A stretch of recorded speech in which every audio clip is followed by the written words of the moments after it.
es 608-130-5362. Gracias. Thank you. For each of our items of business, we will hold a discussion and public hearing. If you wish to speak, please fill out a speaker's slip and bring it to our secretary, Ms. Koala. We have no virtual speakers registered. When you are called upon to speak, please state your name and spell your last name for the record. For the sake of fairness and to give everyone a chance to speak, the chair reserves the right to limit the length of time allowed to any one speaker. Written testimony will be accepted for transmittal to the board.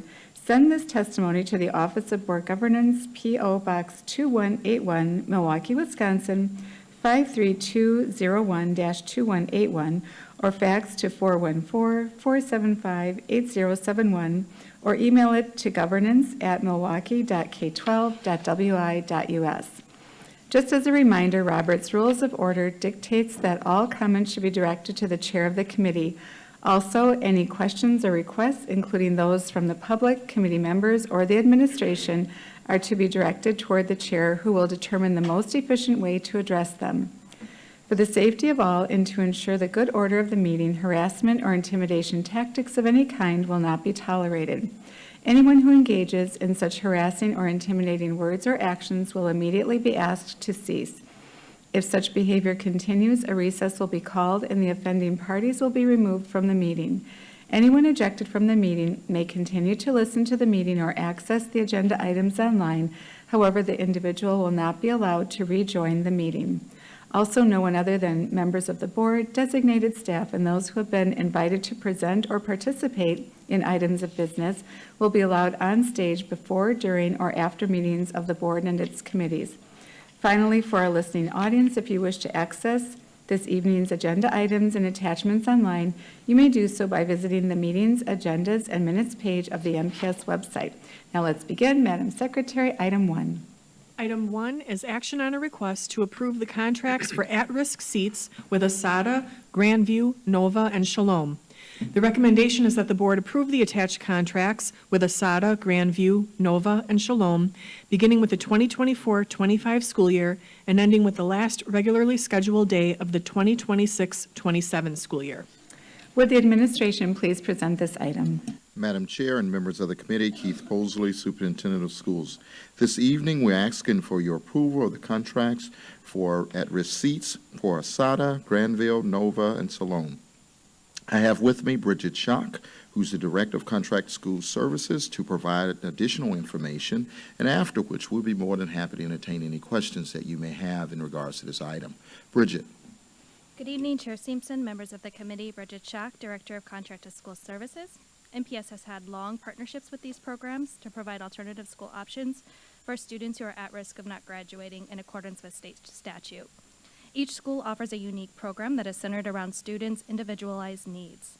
The school appendices attached to this item provides a detailed description of what each school offers. I will share a few highlights for each of the school programs. ASADA integrates historic contributions and experiences of African Americans into the daily curriculum. They continue to empower students through self-esteem, self-resilience, increased knowledge, and appreciation for African American culture in today's society. ASADA has an active parent community with the students appreciate the small school structure. Grandview provides an individualized approach to meeting students' needs. The school works collaboratively with students to determine a career pathway that meets students' interests and connects them with post-high school career options. The families appreciate the individualized care that their young peoples receive that is unique to their goals. Nova guides students through college career experiences with an emphasis in community service. Nova has community partnerships which have afforded opportunities for students to become involved in conflict resolution and leadership development. The alumni shared how these opportunities have led to career advancements after graduation. Shalom has a career graduation coach that helps guide students to reaching identified goals and create individualized learning plans. The graduation coach supports students in post-high school transition and career college opportunities. Students appreciated the small learning environment. The contracts are attached to this item. They are all identical except for the seat allocation that's reflected for each school. We have clarified some graduation requirements for students and then updated some performance criteria to reflect impact on the program. that it's had on students. At this time, we can answer any questions you might have. Thank you. Do committee members wish to make comments or ask questions? Director Leonard. So out of curiosity, we never have, I would love to hear some of their students speak to the advantage of what they're going through, because I do know some of them, and I've always, I think that there are some of the programs that are offered to them are actually very, very beneficial. The other thing is just an ask here.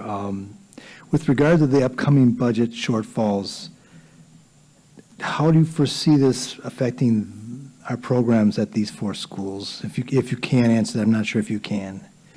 Administration. Madam Chair and members of the committee, with our budget shortfalls, everything is on the table. However, these are seats that we count on as a district, and we'd like to see those seats stay in place. Any follow-up, Director Leonard? All right, thank you. Any other committee members? Madam Secretary, do members of the public wish to make any comments? We have no speaker requests for this item, Madam Chair. Thank you. What is the pleasure of committee with respect to this item? Director Gokul-Gandhi. I move that we approve the contracts for at-risk seats with ASADA, Grandview, Nova, and Shalom based on the administration's recommendations. Any further discussion? Seeing none, Madam Secretary, will you please call the roll? On the motion by Director Gokul-Gandhi to approve the administration's recommendation, Director Gokul-Gandhi. Aye. Director Leonard. Aye. Director O'Halloran. Aye. Chair Seamson. Aye. That's 4 ayes. The motion passes. Madam Secretary, next. Oh, thank you very much for the overview of those schools and the contract updates. Next item, please. Item 2 is action on a request to approve the contracts for behavioral reassignment seats with Banner Prep, Southeastern Education Center, and Lad Lake Synergy for the 2024-25 school year. The recommendation is that the board approve the attached contracts with Banner Prep, Southeastern Education Center, and Lad Lake Synergy for the 24-25 school year. Would administration please present this item? Madam Chair and members of the committee, we are asking for your approval on the contracts for the behavior reassignment seats with Banner Prep, Southeastern Center, and Lad Lake Synergy for the 2024-25 school year. I have with me Bridget Schock, Director of Contract School Services, who will provide an update, and also Dr. Catrice Cotton, Chief Administration Officer. Bridget. Good evening, Chair Seamson, members of the committee, Bridget Schock, Director of Contracted School Services. These schools provide a continuum of services, behavioral and educational, for students who have received an alternative placement through a central service hearing process. We've had longstanding partners with all 3 of these schools, and this is a standard item that we bring forward every year. Each school provides a specific behavior-focused curriculum that addresses each student's individual goals. Banner Prep provides a multifaceted approach to address the varied learning needs of students in order to facilitate their desire to get back on track with their journey. Lad Lake's mission is to guide growth, reaching potential and living responsibly, and Southeastern provides students with a safe and secure environment within which students become empowered, strengthen academic skills, develop effective work-school habits, and improve interpersonal relationships. We had the opportunity to conduct student focus groups at each of the schools, and the students expressed how the small, individualized learning environments has supported them in making better choices, and now how they have improved academically. One school in particular did a student-led dismissal where students were able to articulate the particular strategies that really helped them as they transition back to a traditional school. We are requesting 300 seats. This is the same as we requested in previous years. The contracts for each of the schools is attached. And the proposed update that we're requesting on the contract is just a relation to academic performance. Other than that, there's been no changes to their seat allocation. At this time, we can answer any questions.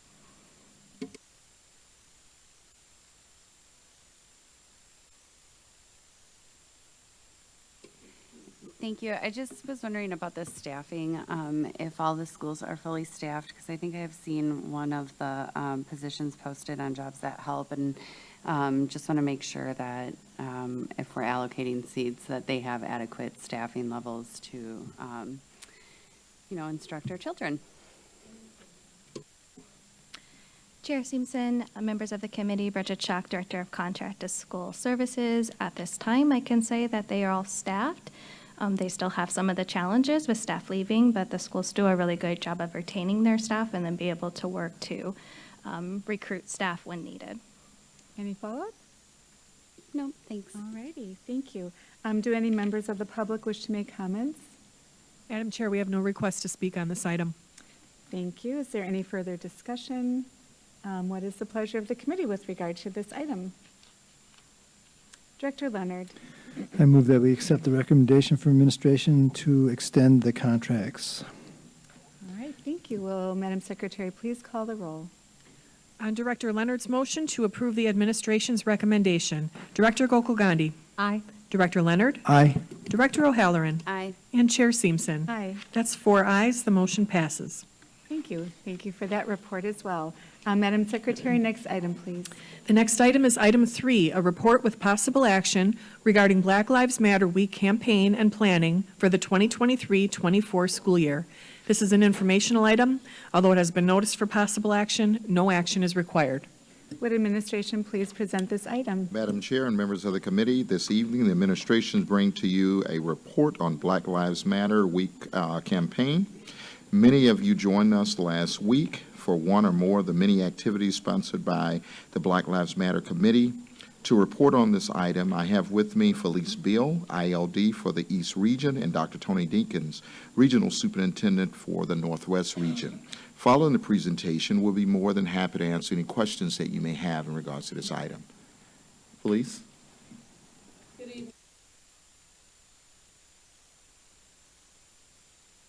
Felice Beal, Instructional Leadership Director of the East Region and Chair of the Milwaukee Public Schools Black Lives Matter Committee. Today, we will provide a quarterly update on the actions and initiatives of the Milwaukee Public Schools Black Lives Matter Committee. The work of the core committee is aligned to the 5 priorities of success. Every action of the Black Lives Matter initiative works to improve district and school culture, developing our staff, strengthening communication and collaboration, and increasing academic achievement and accountability. This school year, there are 3 areas of engagement that we continue to focus on. These areas include making more community connections, adding additional partnerships, and aligning to district initiatives. We have continued to provide schools with activities aligned to content, teacher resources, and suggestions for extended learning opportunities within the community. The MPS Black Lives Matter mission and theme is as follows. Our mission states that Milwaukee Public Schools Black Lives Matter aims to decrease the racial and social disparities by activating our voice, sparking action in our steps, ensuring equitable practices exist, and uniting humanity for a better tomorrow. Our theme states a lifetime of practice with power in our voice and action in our steps.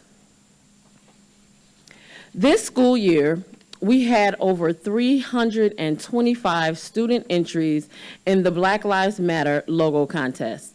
In the month of January, we were proud to announce the winner of the Black Lives Matter logo contest. We celebrated Desaria Walker, who is a 10th grader at Vincent School of Agricultural Science.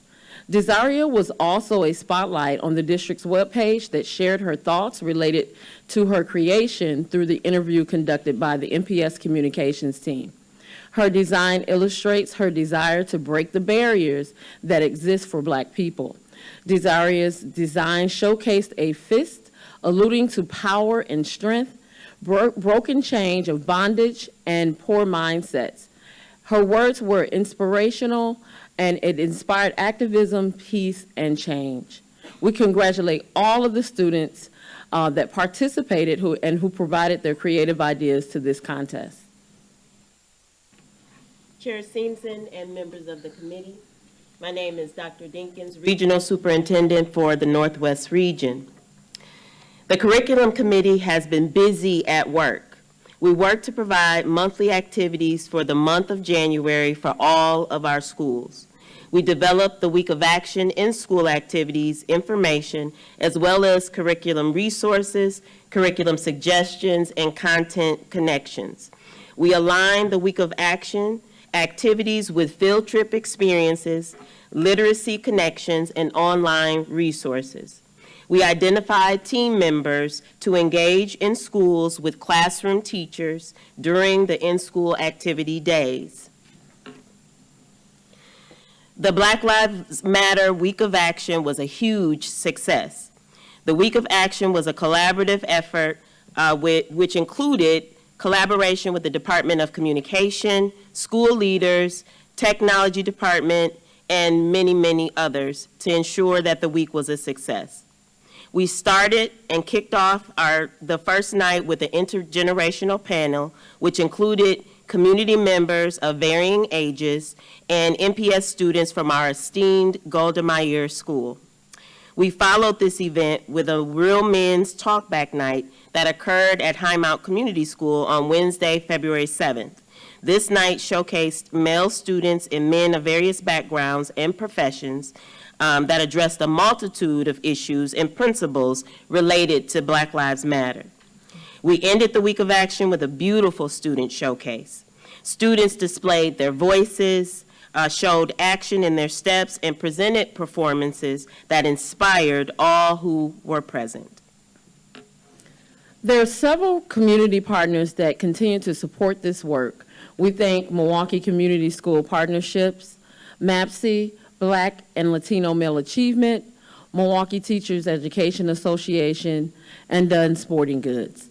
In the words of Dr. Goldie Muhammad, she states, "It is our job as educators to not just teach skills, but also to teach students to know, validate, and celebrate who they are.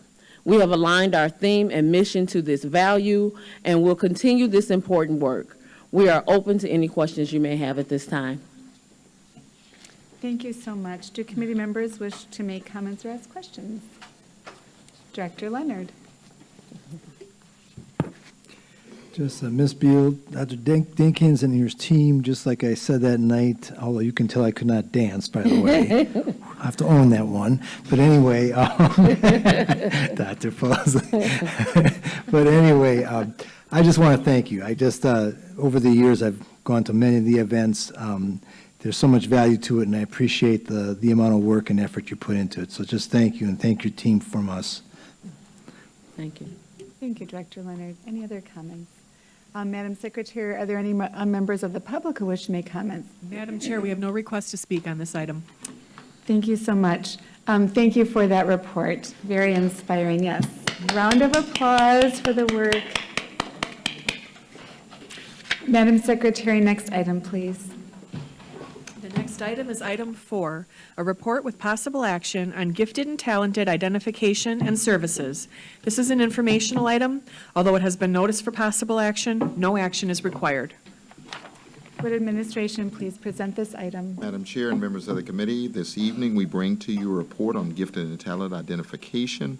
To present this item, I have Dr. John Hill, Director of College and Career Readiness. Following the presentation, we'll be more than happy to answer any questions that you may have. Dr. Hill.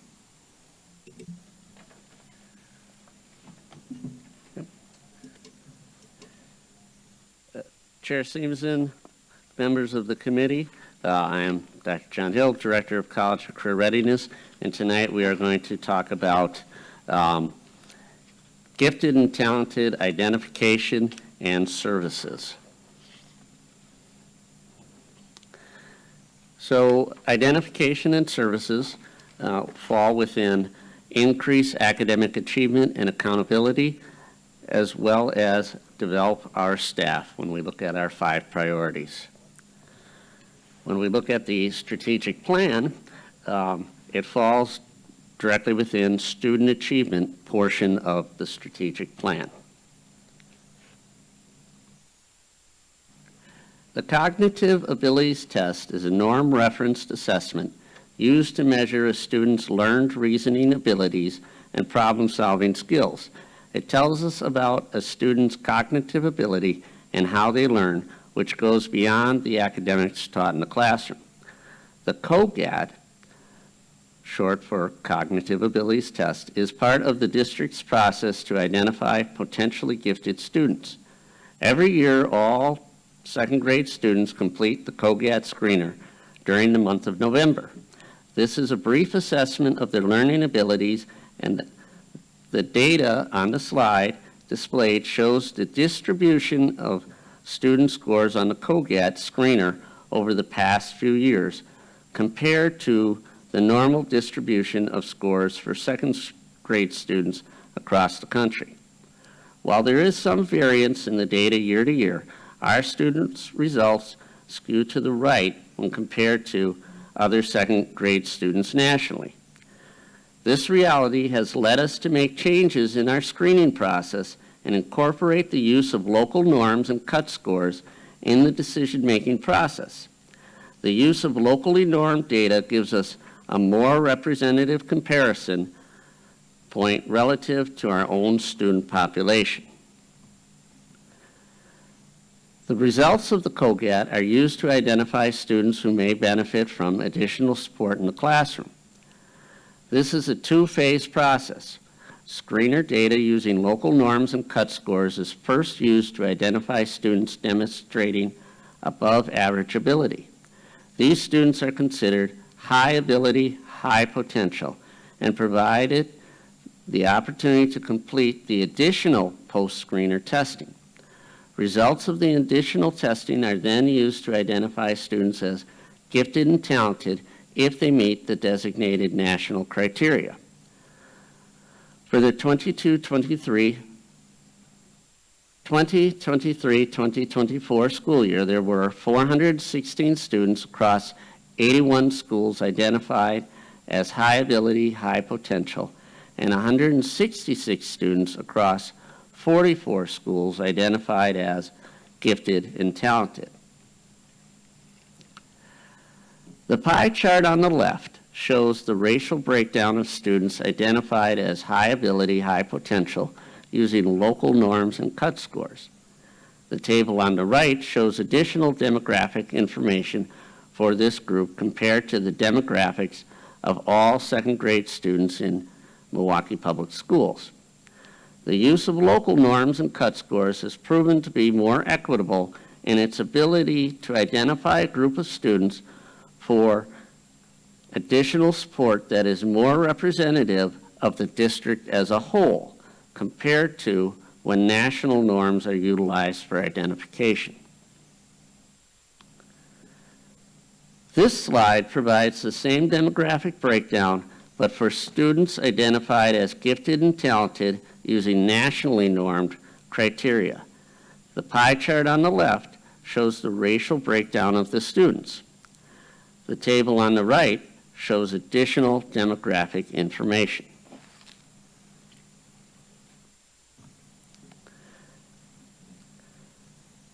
TOPS, which stands for Teacher Observation of Potential in Students, is a tool that is used at 24 schools that are participants in Javits grants to identify students who may be gifted in creativity and leadership. The Javits grants are federal grants allocated to improve gifted and talented education. You can see growth in the identification over the past 7 years. The last bar on the right is the total number of students identified over the 7-year span.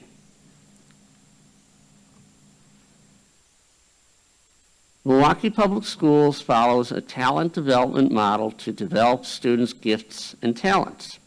This model serves as a guide to align services with students' needs.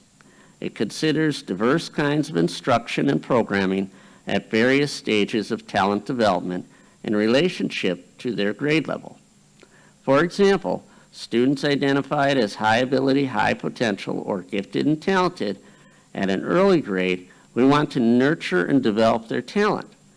There are several strategies we can use that are listed on the slide, such as early exposure and exploration of a subject. As students grow both in age and talent, you can see the strategies change to meet both their academic and developmental needs.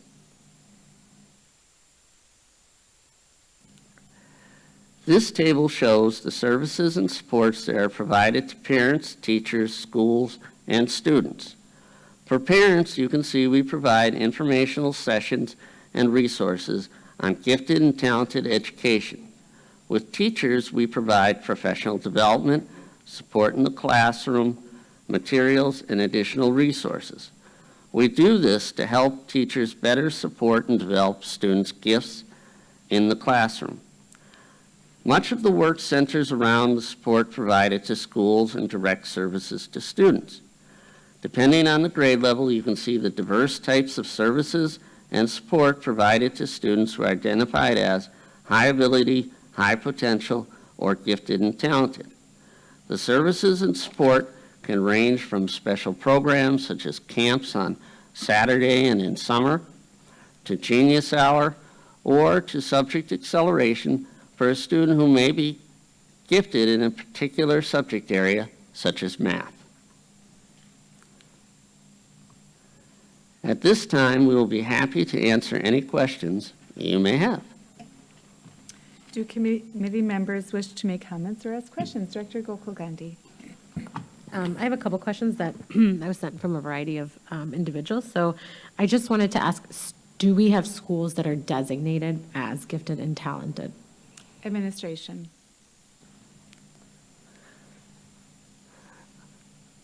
Chair Seams and Director Gokul Gandhi, members of the committee, we do have a couple of schools that have the gifted and talented designation, and that would be Golden Meyer and Morse Middle School.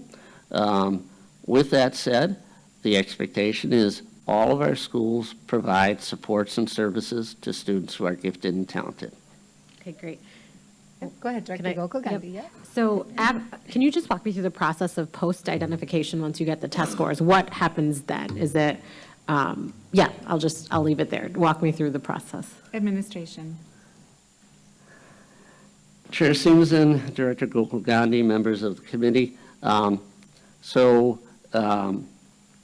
As we said, it's a two-stage process. So if the student does well relative to the local norms, they do take the second part. And if they are identified, do well against the national norms, then a letter is sent to the schools to send to the parents. And the parents, with the scores and kind of explaining, here's how your child did.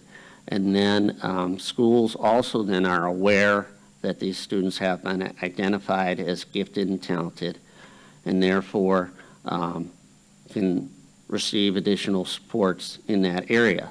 We do hold a parent information night, so parents, if they have questions, can come and learn more about the services and opportunities that we provide to support students that are gifted and talented.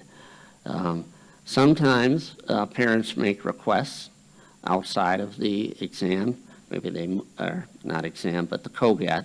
Maybe they move into the district after second grade. So they can make that request at their local school level, and a team, which includes the psychologist, usually the academic building intervention team, will kind of go through with the parent where they think the talent is, and then they will observe, collect data, and make recommendations based on that. Okay. Last question, Director ahead. Simpson. And so in the way that we have quite a thorough process for Montessori school teachers to become certified to become Montessori, teach in that environment, is the same required of gifted and talented teachers? Administration. Chair Seams and Director Gokul Gandhi, members of the committee, there is a gifted and talented coursework or certification that individuals can take. So a lot of that depends, in terms of staffing, availability. So it is a little different than Montessori because that's a specific license. So at this time, we, are working to make sure staff are trained in that at those school sites. Madam Chair, members of the committee, one of the things that we do is try to make sure that our principals are working to identify new teachers when they come on staff. Some of the schools that have been around for a long period of time, like Golda Meir, you will have a number of veteran teachers that are on that staff that have probably gone through some type of training. And when we look at Morris, that is something that it's an ongoing process, and the leadership there is trying to make sure that they can get teachers through that particular training. Any other follow-up, Director Gokul-Gandhi? Yeah, and I guess just last question, philosophically, do you feel like a gifted and talented program really does marginally increase students' ability to gain academic excellence, or do you think that we really should just be providing that in every classroom, right? I go back and forth on the whole gifted and talented approach and the data that, Ed Week and Rethinking Schools has. And so I'm curious to hear from your insights. What are the trends, and what are you seeing nationally, and how do you sort of just philosophically feel about this? Administration.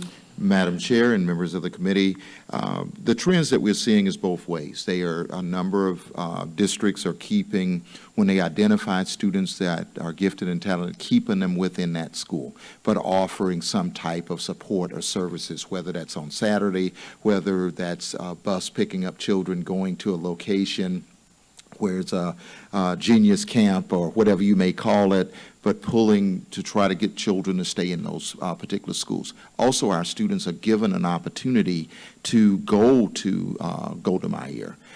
So that is an opportunity that children have, but families want to keep children together sometimes. So I look at it from a different perspective, and I think that we have genius everywhere, and I think gifted and talented everywhere. And so there's a lot of research out there now around identifying twice exceptional, just looking at a number of different, you may be gifted in one area, and so we have to look at that. So there's a number of different, I think we can look at it from a number of different ways, and this district offers an opportunity. If you want to go to a gifted and talented program, we have that. But if you want to stay in your home school, we have that for you as well. Yeah, because I can tell you when I was at Bradley Tech, I was not gifted at welding. So, I just think with our focus on ambitious instruction, like I like that so much more, right? Because what it's doing, it's putting focus on the system that we should provide high-level supports to all of our students where they're at. And so just, my pontificating self, but that's all. Thank you for sharing. Always a good discussion. Do any members of the public wish to make comments? Madam Chair, we have no request to speak on this item. All right. Is there any further discussion from board members? Go ahead, Director Leonard. So maybe I can add to this discussion. I do remember as a teacher in middle school, and I remember that we were given that information. If you see certain students with certain levels of talents, to more or less promote the idea to see if they would be willing to go to a Golda Meir or go to a special program. Sometimes it wasn't Golda Meir that they were talking about or Morris, but they were looking at certain programs that were offered outside of MPS at that time. So I do remember getting the training on at least recognizing that. And I do remember some parents to this day that say to me, thank you. They got their children involved in other things that really gave them that extra push that they needed. That's really made a difference in their now adult life. And I don't want to go my age on this, but they are now all adults. So anyway, just for what it's worth. Thank you. Thank you very much, Director Leonard. Any other comments by committee members? All right, seeing none, thank you very much for that report. Appreciate it. And Madam Secretary, next item, please. The next item is item 5, a report with possible action on the regional showcase, Central Region. This is an informational item. Although it has been noticed for possible action, no action is required. Thank you. Would administration please present this item? Madam Chair and members of the committee, it gives me great pleasure this evening to introduce our regional showcase featuring the Central Region this month.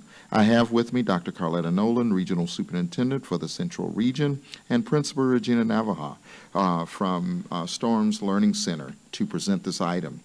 We look forward for your feedback and any questions that you may have after the showcase. At this time, I will turn you over to Dr. Nolan. Good evening. Good evening, Chair Simpson, members of the committee. I am Dr. Noland, the proud regional superintendent of the Central Region. I always look forward to the opportunity to share the great things that are happening in the Central Region, or the premier region, as we like to say. So I thank you for this opportunity. In the Central Region, we are a solid and talented team where we take a shared leadership approach. I'd like to acknowledge my team member, Dr. Jeremiah Holliday, Central Region's Instructional Leadership Director, and I'm also joined by Mrs. Navahar, Principal of the STARMS Centers. Although we're highlighting only one of our Central Region schools today, I'd like to point out that all of our other 27 schools and leaders that include our students, staff, and families make us all MPS proud and Central Region proud. As always, our practices are grounded in the district's priorities for success. And what you will see not only at the STARM centers, but in all of our schools in the Central Region is evidence of this. We all strive to achieve these priorities as we work towards increasing student achievement and building a strong community inside and outside of our schools. I'd like to begin by telling you about the Central Region schools. Our region is made up of 28 schools that have comprised of community schools, academic specialty schools, including Montessori, environmental, early childhood, immersion, IB, and African American immersion. And our other K-5, K-8, and middle schools have unique and exciting programs as well for all learners.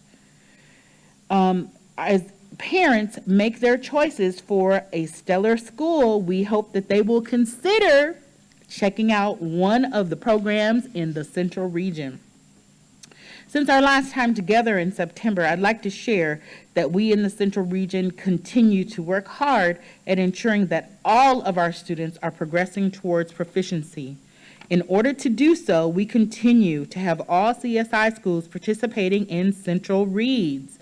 This is our cross-region grade-alike collaboration where teachers are, with the support of our partners at CISA and our school performance coordinators, are guided through unpacking reading standards and the reading units while collaborating across region, sharing instructional best practices, and analyzing students' performance data.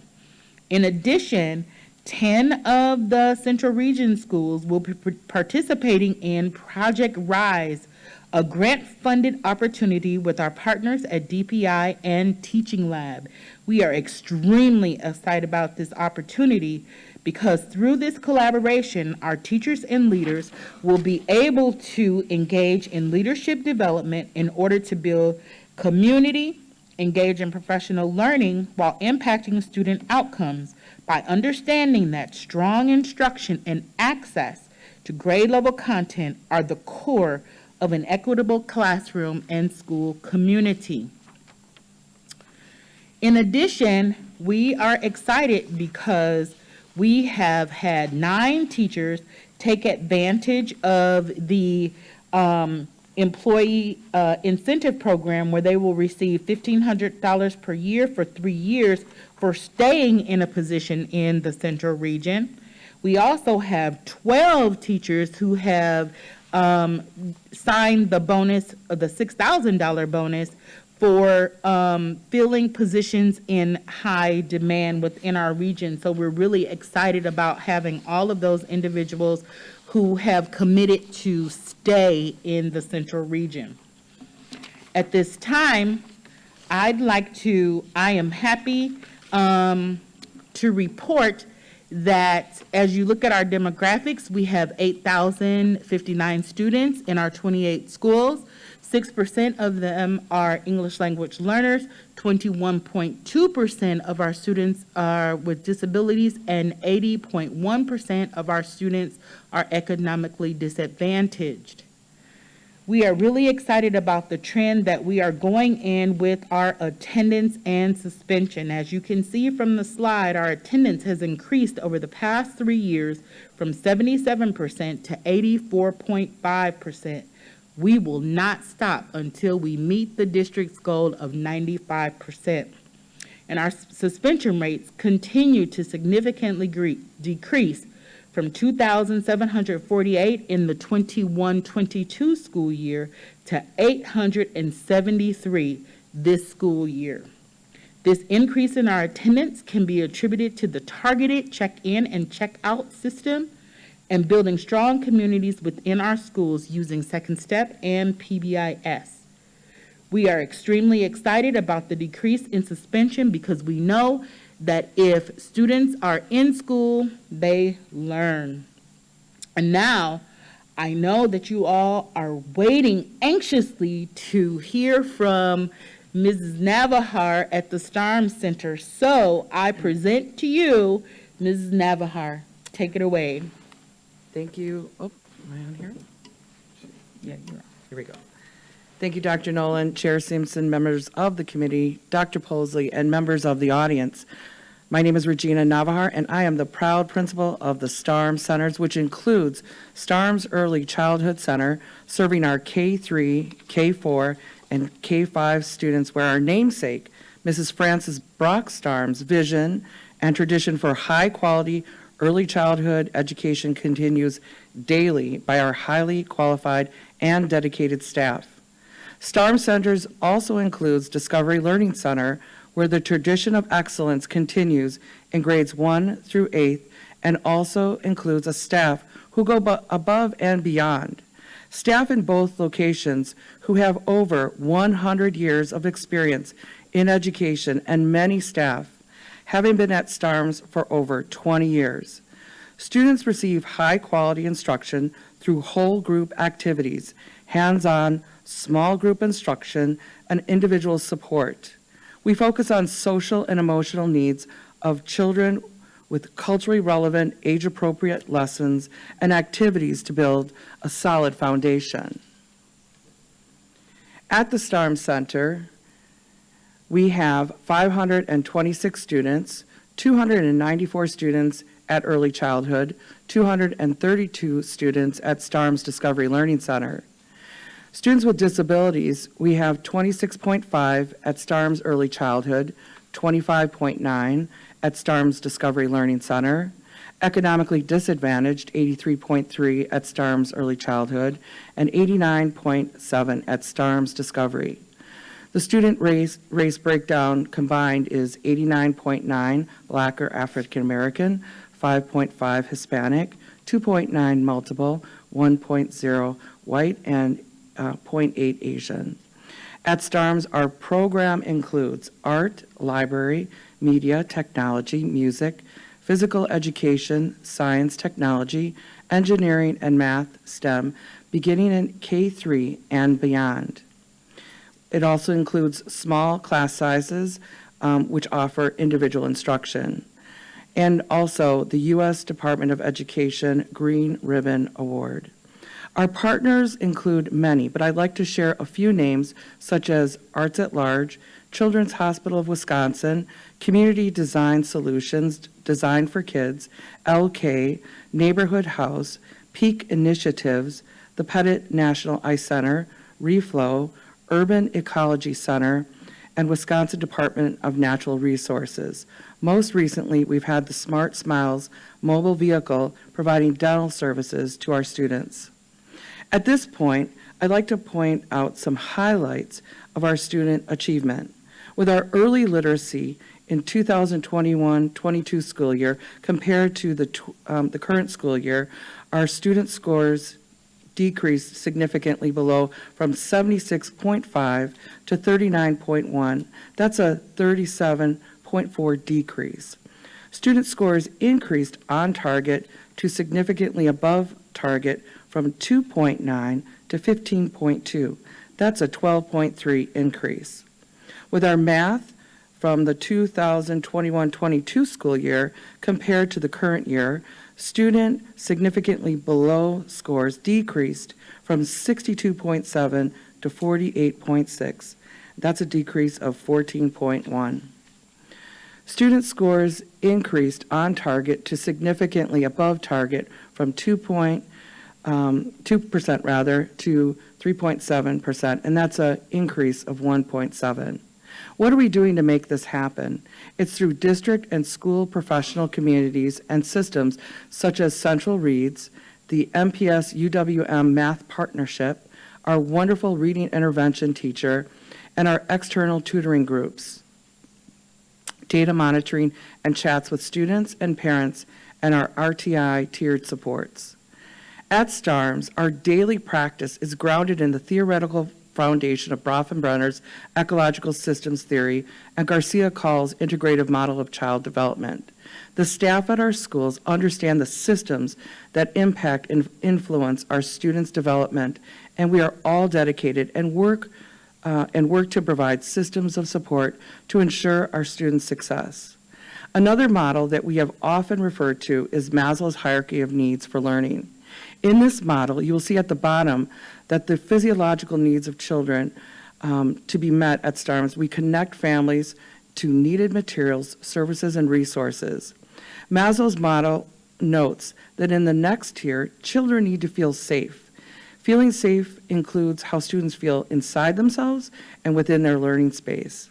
At STARMS, we have morning meetings, second step, a robust positive behavioral interventions and support system. We have a bullying reporting system, and our morning arrivals include all staff greeting students as they enter and guiding them into the cafeteria, where we do daily check-ins, not only with students, but with each other. Our parents at STARMS understand our commitment to a safe environment and are instrumental in this process as we hold frequent parent one-on-one meetings. Once we address the lower tiers, we work hard to ensure our students feel loved and have a sense of belonging. We have mentoring groups, a check-in and check-out system, fun and engaging activities such as basketball, cheerleading, culinary arts club, flag football, forensics, student council, volleyball, hip-hop mentoring, track, regulation size pickleball court, which is at DLC, so if anybody likes to play pickleball, we have one on our playground. Ice skating at the Pettit Center, PBIS events, where these activities help build community, great memories, and enhance the learning community. I'd like to make a special note about our forensics team, led by Ms. Stingley and Ms. Wilson. The forensics team at STARMS has been in existence for over 20 years. Our students enjoy the opportunity to interact with other students within the district and around the state. Our young team has shown promise this season, taking home both a first and second place finish this past weekend. When students were asked about forensics, they shared that their participation made them feel that like a special part of our school community and that it helped them in their reading and writing classes. Our staff can see the great potential in our students, and we work hard to build a sense of self in students.